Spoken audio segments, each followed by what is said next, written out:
Assalamualaikum warahmatullahi wabarakatuh. Salam sehat, salam presisi. Halo sahabat Rosari, ketemu lagi dengan kami di sini di podcast Ngopi Rosari bersama saya Evi Miranti, psikolog. Saya bersama dengan pakar-pakar hebat hari ini akan masuk di sesi DVI Polri melawan lupa. Ya, kemarin kita sempat bahas DVI Polri melawan lupa, sekarang dengan tema yang lain. Ya. Hari ini saya ditemani oleh Bapak Karungkit Bayangkara tingkat 1 Pusdokes Polri, Brigadir Jenderal Polisi Dr. Haryanto, spesialis penyakit dalam. Selamat pagi Bapak. Selamat pagi. Pagi, hari ini seru lagi nih ya, Pak. Jadi kinerja DVI Polri melawan lupa. Oh, kinerja DVI Polri melawan lupa. Kinerjanya ketinggalan ya. Kinerjanya jadi lupa. Jadi kinerjanya yang mau kita bahas ya, kinerja DVI-nya ya Pak ya. Jadi manusia itu diberikan lupa tadi. Oke, diberikan lupa. Itu jangan jadi kebiasaan ya Pak. Jangan itu menjadi hal yang negatif, enggak. Lupa itu positif. Oh, siap. Manusiawi. Iya. Hari ini pembahasannya cukup menarik. Kita mengundang pakar. Beliau adalah DVI Komandernya nasional pada masanya ya Pak. Pelaku sejarah. Oke. Beliau adalah Irjen Pol Purnawirawan Dr. Arthur Tampi. Selamat pagi Bapak. Selamat pagi. Selamat datang kembali di podcast Ngopi Rosari. Podcast Rosari luar biasa. Sing ada lawan. Ya, sahabat Rosari. Pokoknya kalau ada Dr. Arthur di sini nanti kita ketawa lagi ya. Ya, beliau adalah Kapusdokes Polri tahun 2012 sampai dengan 2019, betul Bapak? Lihat catatannya tadi segitu Pak. Dan beliau adalah DVI Komander pada masanya ya. Hari ini kedatangan tamu juga Kombes Pol Dr. Ahmad Fauzi, MM, GDFO, SPOF Konsultan. Selamat pagi dokter. Ya, kemarin juga Dokter Fauzi baru datang ya. Kita undang lagi di sini karena beliaunya pejabat DVI saat ini. Iya. Jadi Kabid DVI saat ini. Kabid DVI Pusdokes Polri saat ini. Ya. Yang beliaunya punya kewajiban untuk meremain daripada kejadian atau kinerja DVI. Oke. Itu kewajibannya beliau nih. Atas perintah Pak Kapusdokes. Masa sekarang. Oke. Hari ini yang kita bahas apa Pak? Jadi salah satu kejadian, kinerja DVI saat adanya kecelakaan pesawat jalur antara Surabaya ke Singapura. Jadi tanggal 28 Desember 2014. Oh, 2014. Kalau kita tidak ingat-ingat lupa itu. Lupa ya, betul. Baru 10 tahun. 10 tahun lalu ya. 10 tahun yang lalu. Iya, sahabat Rosari, kita akan bahas tragedi ya. Kisah kinerja DVI Polri terkait dengan tragedi AirAsia QZ8501 langsung dengan pakarnya. Ya, baik. Ya. Jadi kita jangan mengutamakan tragedinya tapi kinerja DVI-nya. Ya, siap. Intinya supaya junior kita tahu bahwa DVI Polri ini sudah bekerja dan harus diingat ada spesifikasi tertentu pada kasus-kasus tersebut. Siap. Baik. Ya. Pesawat AirAsia Indonesia QZ850 rute Jakarta Surabaya Singapura pada saat itu hilang kontak sekitar 50 menit lepas landas dari Bandara Udara Juanda Surabaya itu ya pada 28 Desember 2014 ya. Pesawat itu awalnya terbang sekitar pukul 5.35 kemudian dilaporkan hilang kontak ketika berada di RW M635 jam 6.18 waktu Indonesia Barat. Kemudian pesawat tipe Airbus A30 dengan registrasi PKAXC itu mengangkut 162 orang yang kemudian terdiri dari 2 pilot, 4 awak kabin dan 156 penumpang termasuk engineering. Ini kami informasikan dulu di awal supaya sahabat Rosari bisa tahu seperti apa awal terjadinya. Nah, yang mau saya tanya dulu, Bapak, bagaimana gambaran umum tentang kasus jatuhnya AirAsia ini, kasus ini yang terjadi pada 28 Desember 2014 yang saat Bapak menjadi DVI Commander? Terima kasih. Pertama saya mau perbaiki dulu bahwa saya bukan pakarnya, tapi Kapus Dokes adalah DPI Commander. Dan kebetulan pada saat kejadian ini kami sebagai Kapus Dokes. Kalau kita cerita tentang Air Asia, saya kira melawan lupa itu bahwa kita sepakat bahwa ini merupakan satu kasus yang kita terapkan proses DPI-nya dan berjalan sangat baik, tentu jauh dari sempurna tapi sangat baik, dan dalam memori kita semua bahwa kegiatan yang kita lakukan itu juga disupervisi oleh Interpol. Ya.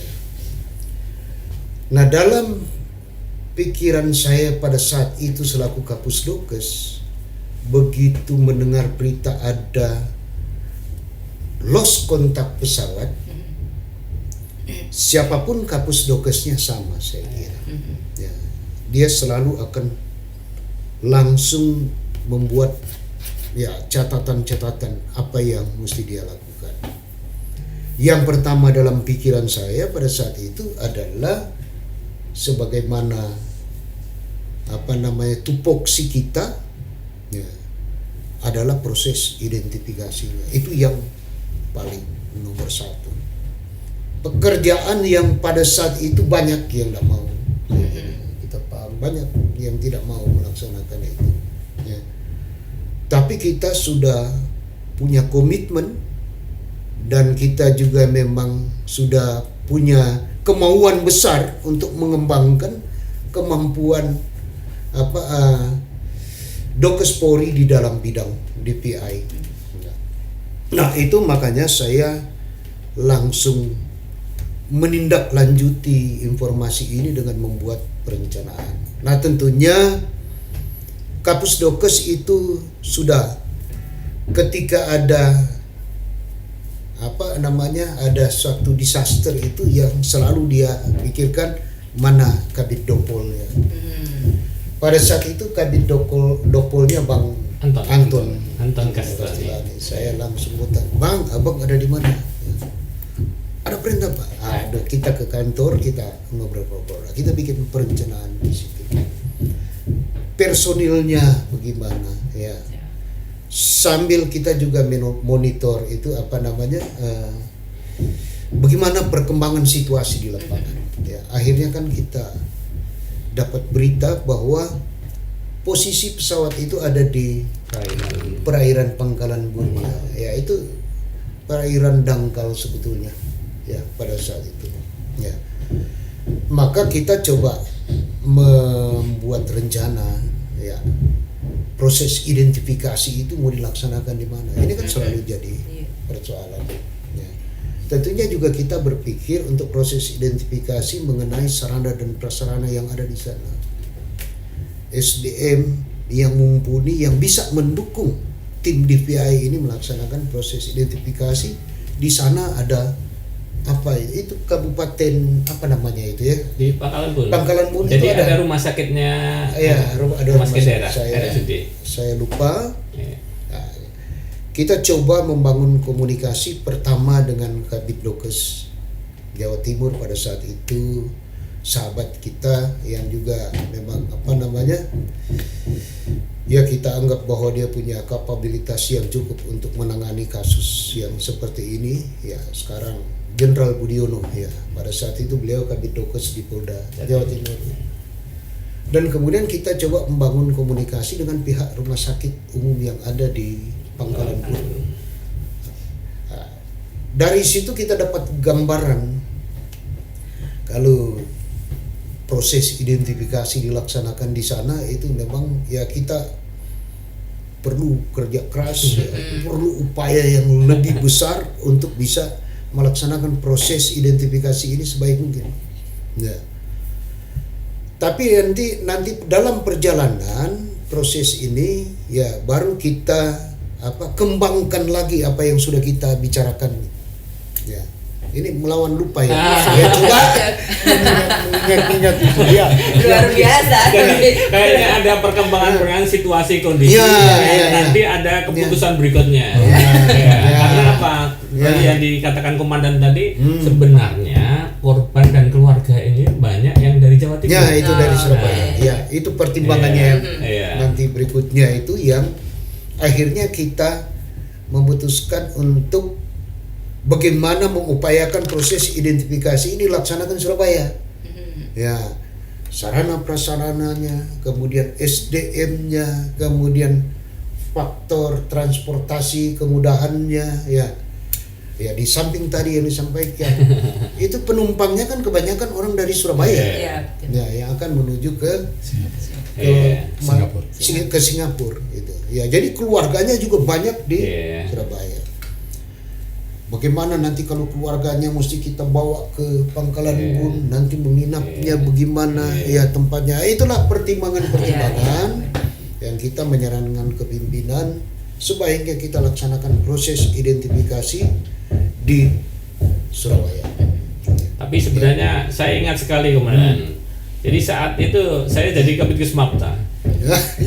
Jadi pertimbangan perpindahan base camp ke Surabaya ini termasuk di Pangkalan Bun jangan sampai ditinggalkan. Betul. Akhirnya saya yang di Pangkalan Bun.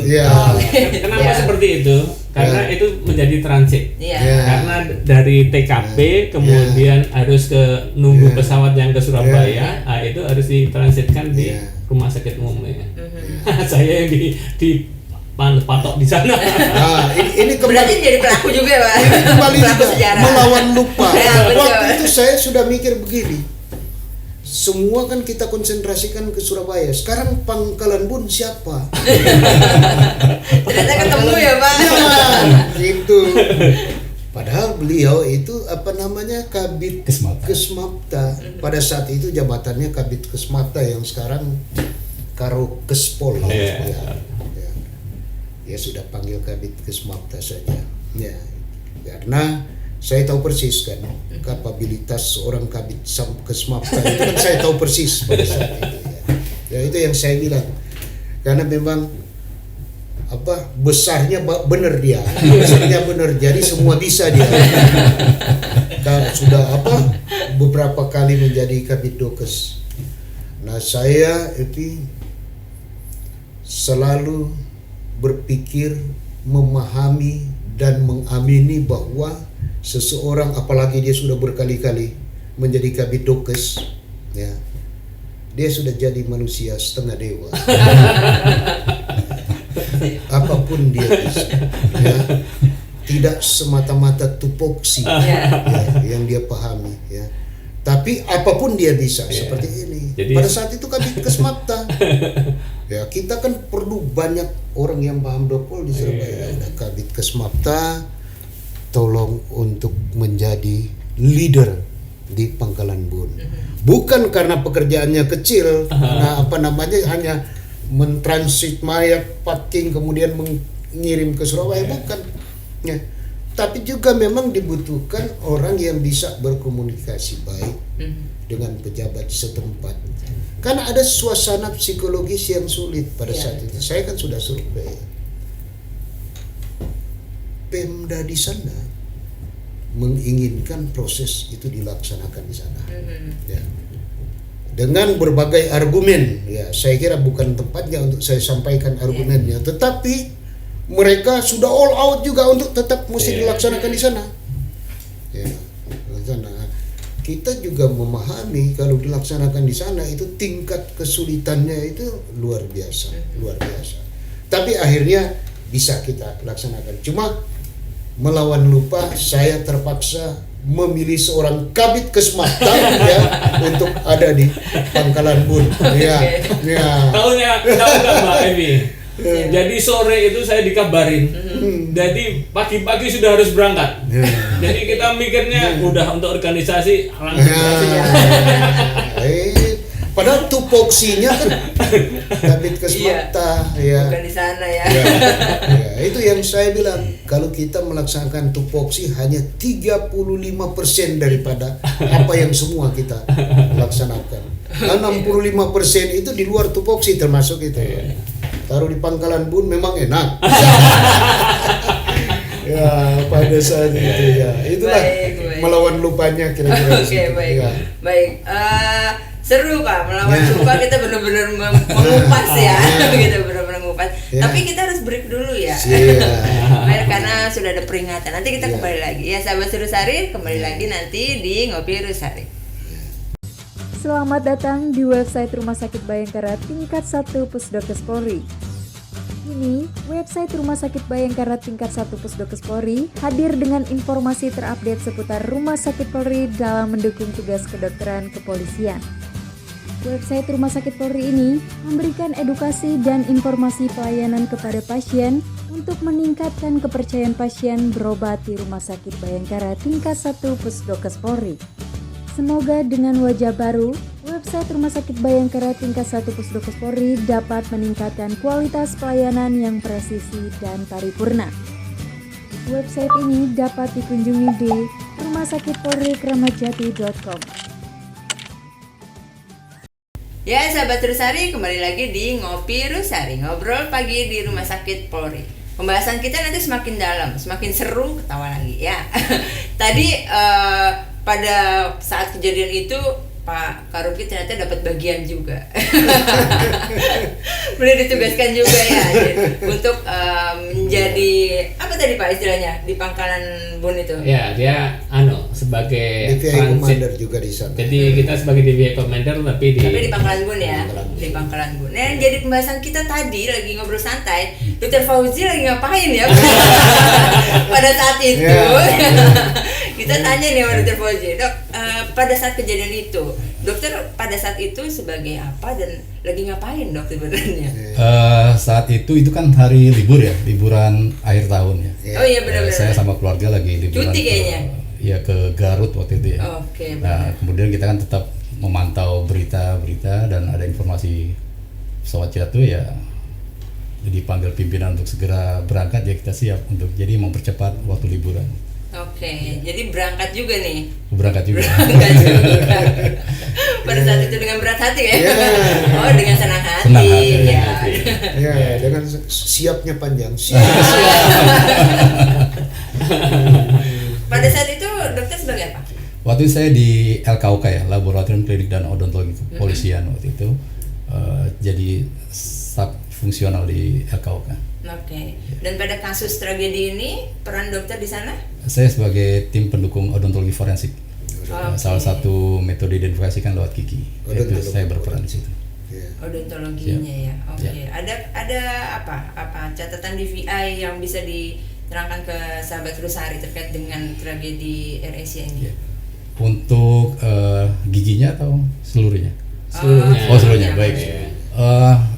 Operasi DVI AirAsia ini emang tercatat dalam sejarah sampai saat ini pun ya merupakan operasi DVI yang paling baik ya, yang terbaik istilahnya yang pernah kita laksanakan, di mana koordinasi, kerjasama dan dukungan dari stakeholder kemudian dari Pemda setempat yang sangat luar biasa.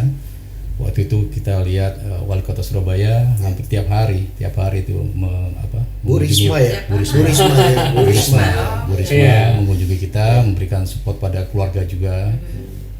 Dan kemudian mensupport kita ya, mungkin ada hal yang perlu dibantu dari wali kota didukung sama Bu Risma. Termasuk ada supervisi dari ya, salah satu DVI. operasi DVI yang disupervisi Interpol.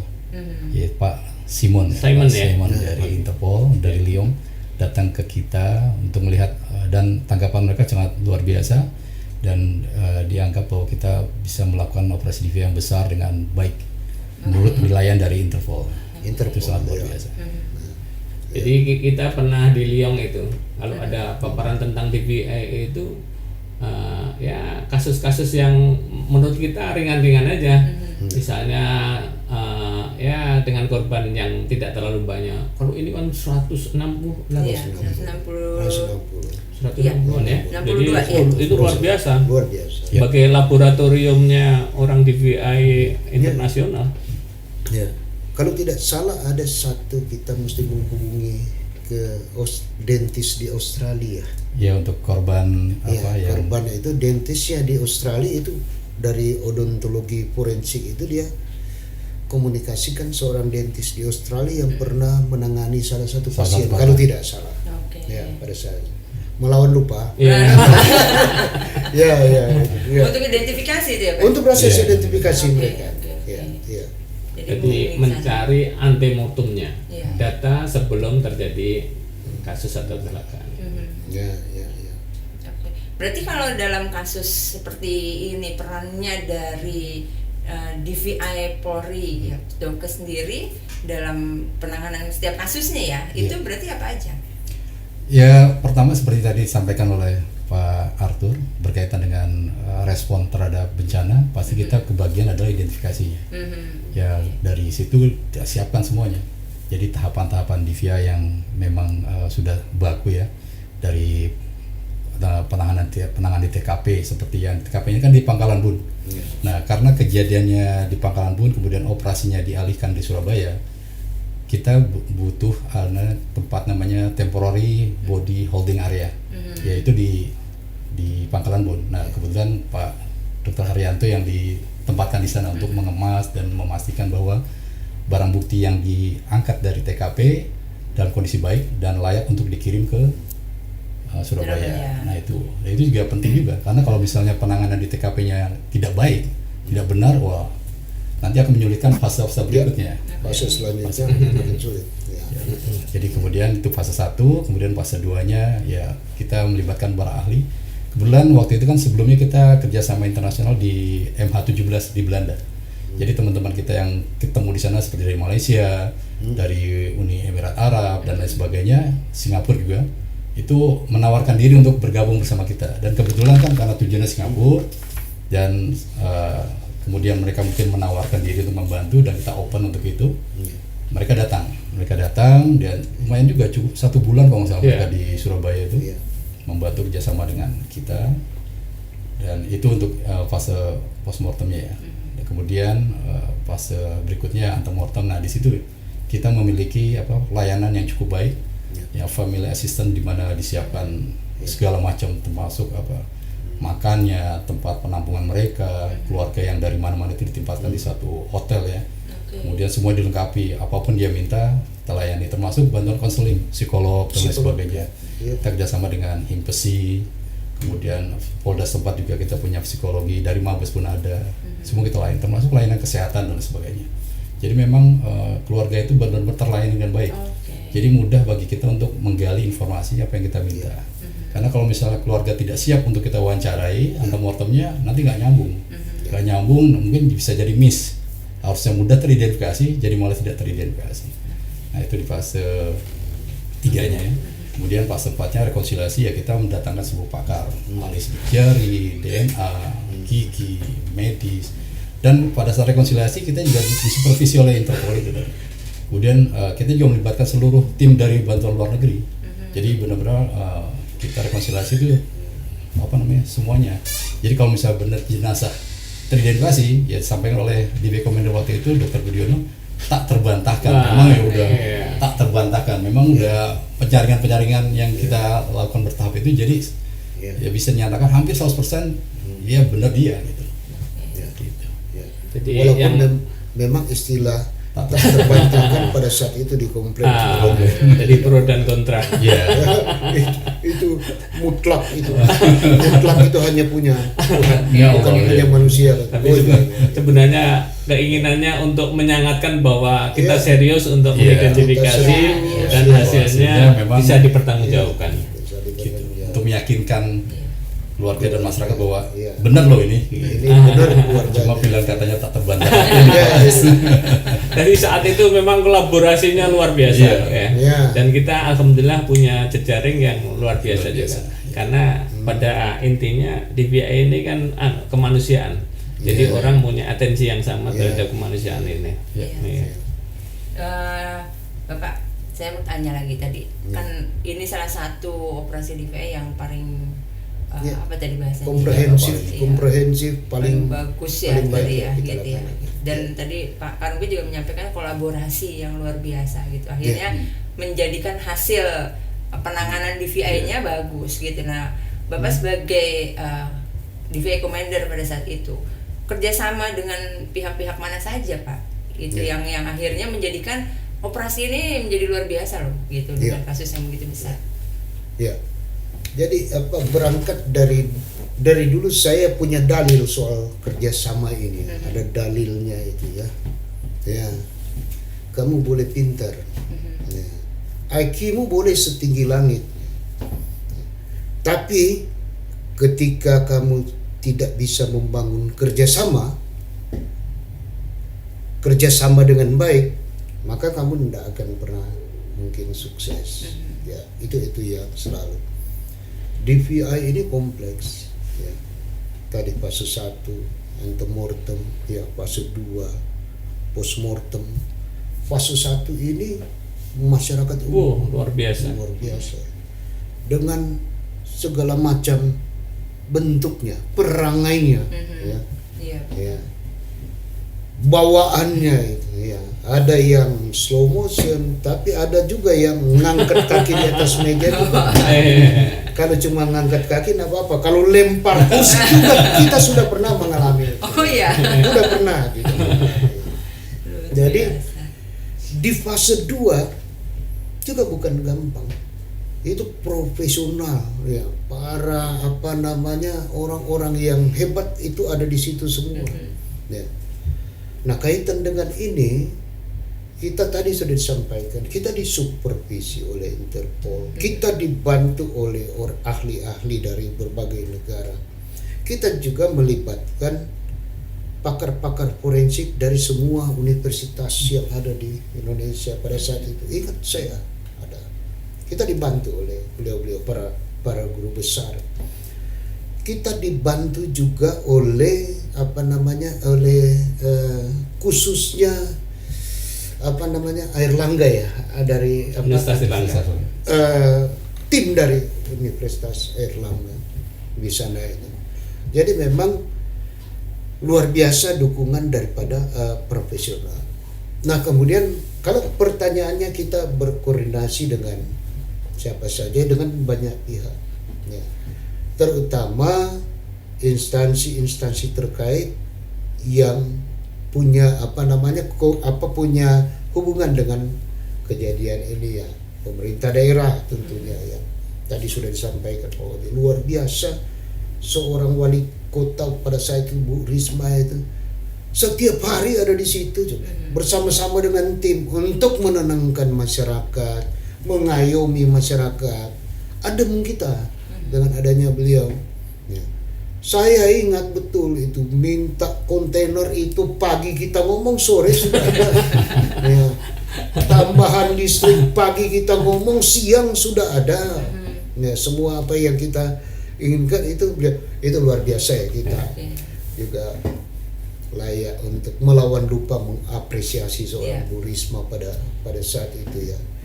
Nah, kemudian juga di samping dengan pemerintah daerah juga kita berkoordinasi dengan badan-badan penanggulangan bencana nasional, Badan SAR nasional, ya, kemudian juga dengan TNI, Angkatan Laut, Angkatan Udara dan Angkatan Darat. Ya, kita bekerja sama dan menurut hemat saya kita dapat melaksanakan itu dengan baik. Ya, itu dasarnya tadi. Percuma kalau kita tidak bisa melaksanakan kerjasama dengan baik, hasilnya tentunya tidak akan maksimal sesuai apa yang kita capai pada saat kasus ini. Ya, itu benar. Baik ya, jadi memang kerjasama yang utama. Yang utama itu kerjasama. Yang utama itu kerjasama. Jadi kalau ada keberhasilan bersama. Bersama. Tidak ada satu orang yang lebih hebat daripada orang lain. Itu semua masing-masing punya peran sesuai profesinya dan besar kecilnya dia punya peran. kita melawan lupa ya, benar-benar melawan lupa. Sampai para bapak-bapak di sini berusaha mengingat apa ya yang terjadi ya, gitu. Sudah 10 tahun. Ya, karena sudah 10 tahun, tapi luar biasa loh, gitu. Benar-benar bisa menyampaikan dengan memorinya yang masih, saya lihatnya masih penuh ya, masih banyak ya Pak. Memorinya masih banyak. Kalau kita banyak yang kosong. Sampai saya tadi kata Pak Arthur, Evi bingung gitu.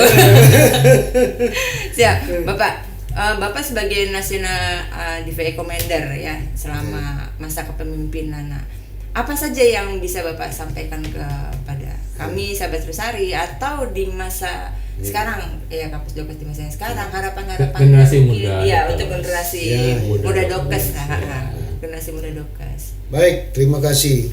Saya pada saat itu memang sebagai National DVI Commander, tapi ada satu sosok yang luar biasa muncul pada saat itu yang memang kita lihat sangat sentral perannya, itu itu sahabat saya juga, karib saya juga ya kawan berdebat saya juga itu namanya Jenderal Budiono. Beliau pada saat itu menjadi DVI Commander. DVI Commander Provinsi. Apa istilahnya, DVI Commander Provinsi ya, provinsi ya di Jawa Timur. Luar biasa perannya, dan sebenarnya tulang punggung operasi DVI itu ada di sebenarnya beliau. segmen ini mau acara ini beliau mau panggil, tapi kesibukannya luar biasa. Ya memang kalau kita sudah jadi pengacara banyak acara, kalau beliau masih banyak acara. Tapi ini sosok yang hebat, luar biasa. Saya kira kita sepakat bahwa beliau juga merupakan sosok yang istilah sekarang bukan kaleng-kaleng lah. Bukan kaleng-kaleng. Perannya sangat sentral, kita tahu persis pada saat itu. Nah, saya mungkin ingin menyampaikan bahwa ya operasi DVI khususnya dan kemudian kegiatan Dokpol yang dilaksanakan oleh insan Dokes Polri itu kan merupakan trademark daripada kesehatan Polri ya. Mungkin sekarang saya kan sudah 5 tahun outsider ini ya. Kira-kira apa yang sekarang lagi direncanakan terkait dengan pengembangan Dokpol dan pengembangan DVI oleh oleh jajaran kesehatan Polri itu mungkin. Kenapa ini penting? Ya, karena di bawah kita itu masyarakat insan Dokes Polri itu banyak yang mungkin belum begitu memahami tentang fungsi dan peran Dokpol dan DVI ini ya. Karena case-nya kan ndak begitu banyak saat ini ya. Beda dengan pada zaman itu case-nya sangat banyak. Jadi ini perlu ya diketahui, perlu juga direkam sebagai salah satu referensi, mana tahu pada saat itu ada satu disaster. Ini perlu. Mungkin apa kira-kira yang disiapkan oleh organisasi untuk kemajuan Dokpol khususnya di DVI ke depan. Itu mungkin perlu disiapkan. Demikian. Mungkin silakan mungkin Pak Karung. Ini sebenarnya pertanyaan atau tanggung jawab yang berat sekali. Jadi terima kasih Komandan. Jadi Pak Kapus Dokes ini juga pilih tanding juga. Luar biasa program-programnya. Saya cukup apresiasi dan salut karena tantangannya saat ini jauh lebih sulit. Jadi kita tahu bahwa beberapa waktu yang lalu ada rekrutmen untuk dokter itu, untuk tenaga kesehatan per rekrutmen itu 200. Nah, memang ada kejadian seperti COVID kemarin, sehingga beberapa kali ada 200. Nah, kalau kita ini katanya Pak Kapus, kalau kita ini untuk Dikjur Dokpol yang di dalamnya ada DVI sebenarnya. Jadi sebenarnya DVI ini akan terpelihara terus dengan adanya Dikjur Dokpol. Jadi kalau biasanya pesertanya itu hanya 30. Iya. Tapi Pak Kapus ini luar biasa. Jadi atensi daripada kepala rumah sakit itu untuk mengirim dokter-dokternya itu untuk Dikjudokpol. Bahkan satu kali giling itu bisa sampai 50. 50 iya, orang. Dulu 30 kan? 30 paling banyak jadi gitu. sekarang Iya, 50. Oh, jadi biasa. untuk perwira, untuk bintara, Iya, ini luar biasa. Luar biasa. Dan animo daripada adik-adik kita, junior kita luar biasa. Iya. Jadi rasanya tidak komplit ketika tidak Dikjudokpol. Luar biasa. Dan kemudian ini tingkat nasional ya sebenarnya. Iya. Kalau tingkat wilayah, masing-masing Kabidokes itu juga melaksanakan kayak workshop Dokpol. Jadi kok saya yakin sih untuk kinerja Dokpol di VI ini untuk junior-junior kita akan terpelihara, apalagi di bawah kepemimpinan Pak Kapus ini. Kalau Pak Kabid di VI ini yang luar negeri apa cerita? Bagian ya. Coba cerita. Jadi, yang pengalaman Buana itu. Alhamdulillah kita diberi kesempatan untuk dan dukungan juga dari Bapak Kapusdokes untuk mengikuti atau menghadiri kegiatan-kegiatan internasional seperti misalnya konferensi DVI tiap tahun, kemudian ada kegiatan working group DVI yang dilaksanakan 2 kali setahun. Kemudian kegiatan-kegiatan lain seperti kebetulan kita ini tahun 2024 sampai 2025 ini menjadi chairman dari seksi DVI dan CSI ASEAN APOL. Yang kemarin baru saja kita pulang dari Laos untuk mengadakan pertemuan tahunan. Jadi tugas kita ya memang sejauh ini ya kita memimpin kegiatan yang berkaitan dengan DVI dan CSI di Asia Tenggara, khususnya untuk di ASEAN APOL ya. Jadi kegiatan-kegiatan itu kalau tidak dapat dukungan dari pimpinan kan tidak mungkin kita bisa laksanakan. Jadi alhamdulillah support dari pimpinan untuk kegiatan yang kita lakukan di luar negeri pun baik sehingga kita bisa melakukan itu dengan baik. Ya, yang luar biasa sebenarnya tidak hanya kabitnya yang berangkat, tapi ada pendampingnya yang dari Indonesia ini apa coba cara? Jadi ada sebenarnya memang undangan memang untuk kabit dia, tapi kebetulan ada kebijakan juga dari pimpinan kemudian ikut menyertakan generasi yang di bawahnya sehingga nanti ketika ada pergantian generasi yang bawah udah siap. Jadi udah mempersiapkan ya, itu luar biasa loh Pak itu. Jadi Pak Kapus ini pemikirannya futuristik. Jauh. Iya benar. Dan kemudian kita juga dapat bantuan hasil kerjasama juga dari pihak luar negeri ya, terutama Australia. Australian Federal Police itu tiap tahun itu membiayai kita untuk melakukan pelatihan-pelatihan yang bisa kita laksanakan baik di GSILEC maupun GSILEC maupun dimanapun yang dia tanya kepada kita siapnya di mana, itu dia akan siap untuk mendanai. Termasuk kemarin kita mengumpulkan ahli-ahli dari luar negeri, dari negara peserta ASEAN APOL, dari 10 negara termasuk Indonesia, kita latih DVI Commander. Ya, pelatihnya dari kita, pesertanya dari seluruh peserta dari ASEAN APOL sekarang lebih 42 orang waktu itu kita latih di GSILEC. Itu salah satu program karena kita sebagai chairman dari APFSN, Asia Police Forensic Science Network yang saat ini. Jadi kita gebrakan pertama dan itu nggak pernah dilakukan oleh negara lain. Kemudian kita punya fasilitas, kemudian kita punya bantuan dari pihak luar, ya kita gunakan itu untuk kesempatan yang pertama. Kita berupaya untuk ketika ada bencana di regional ASEAN itu apa yang harus kita lakukan. Misalnya mungkin kita bisa membantu Laos, kita bisa membantu dan lain sebagainya. Gitu. Karena kita punya kebetulan kita leading tentang DVI, maka kita sebagai negara yang mempunyai kemampuan lebih dari mereka, kita melatih mereka. Gitu. Luar biasa. Artinya kita yang sudah purna tugas ini tenang. Bisa tidur nyenyak. Bisa tenang. Karena upaya yang dilakukan oleh pimpinan saat ini, yang saat ini Kapusdokesnya itu ternyata sudah menyentuh kepada hal yang sangat krusial yang harus kita persiapkan ke depan.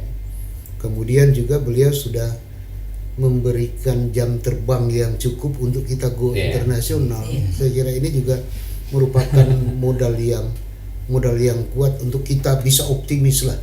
Ke depan kita akan jauh lebih dan baik. termasuk pimpinan Polri memberikan SDM yang luar biasa, benar? Ya, luar biasa. Jadi Luar biasa. 200 Luar biasa. tidak ada selama Nggak ini pernah. kan Nggak pernah. nggak Kita ada. memperjuangkan untuk 4-5 orang aja setengah mati, sekarang kok bisa Sekarang 200 semua. 200, ya. Ini kan menggambarkan bahwa dulu kita pertanyaannya masih perlu ndak kita ini ya, masih perlu ndak oleh pimpinan. Kalau sekarang dengan apresiasi yang diberikan kita, ya purnawirawan ini sudah bisa tidur nyenyak lah, sudah bisa tidur nyenyak. Dulu khawatir, sekarang sudah bisa tidur nyenyak. Jadi ke depan kita akan makin baik, pasti itu. Kebanggaan kita adalah pengabdian terhadap organisasi bangsa dan negara. Nah itu Iya. itu yang selalu mesti kita temukan, rasa bangga itu ya. Karena tanpa rasa bangga kita kadang-kadang percuma apa yang kita buat itu kan. Kita akan bisa berpikir seperti itu. Tapi mungkin ini bahasanya purnawirawan. Mungkin juga yang rekan-rekan yang masih aktif, saya lihat sudah ada dilaksanakan oleh Dokpol ya. Di dalam berbagai kesempatan undanglah para yang sudah purna ini, yang mungkin kiprahnya pada zamannya luar biasa ke Dokpol. Saya kira ya, kita tahu masih ada Pak Suryono ya. Masih ada juga Pak Musadek ya. Itu bagaimana nanti untuk memberikan masukan ya, mungkin di samping masukan juga motivasi ya, bagaimana pada zamannya dengan segala keterbatasan mereka bisa survive ya.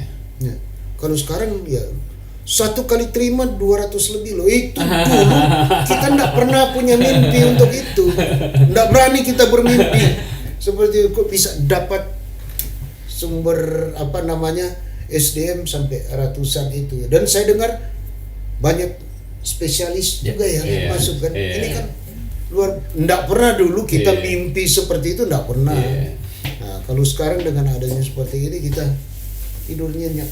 Ya, tidur nyenyak. Saya kira itu mungkin dari saya. Terima kasih. Akhirnya bisa tidur nyenyak. Bisa tidur nyenyak kita. Purnawirawan itu kan selalu berpikir bagaimana kelanjutan daripada organisasi ini ya.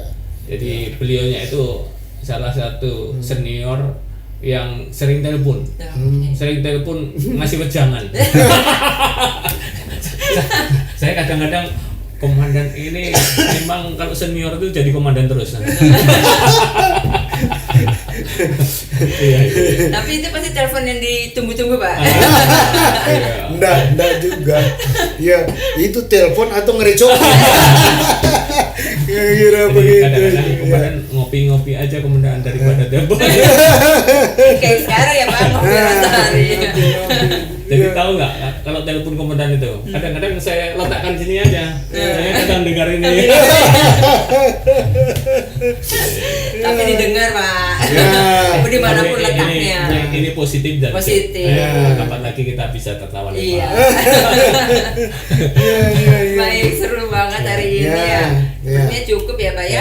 Apa yang kita bahas hari ini. Mudah-mudahan memang bisa melawan lupa dengan tertawa, apalagi menambah oksigen masuk. Menambah apalagi kayak kita purnawirawan.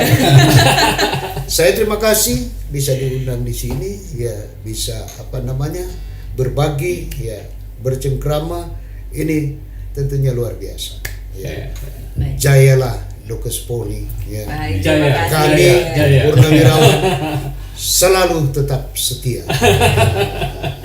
Terima kasih. Baik, terima kasih Pak Arthur, Dr. Fauzi, Pak Karukit. Di balik setiap identifikasi ada kerja keras, ketelitian dan hati yang penuh empati. Terima kasih tim DVI Polri atas dedikasi yang luar biasa. Luar biasa. Iya. Untuk sahabat Lestari yang selalu ingin mendapatkan informasi kesehatan yang menarik dari kami, baik itu kesehatan maupun hal-hal lainnya, jangan lupa ya subscribe, like, dan komen di YouTube-nya Rumah Sakit Polri Kramat Jati. Ya, terima kasih. Akhir kata, assalamualaikum warahmatullahi wabarakatuh. Salam sehat, salam presisi.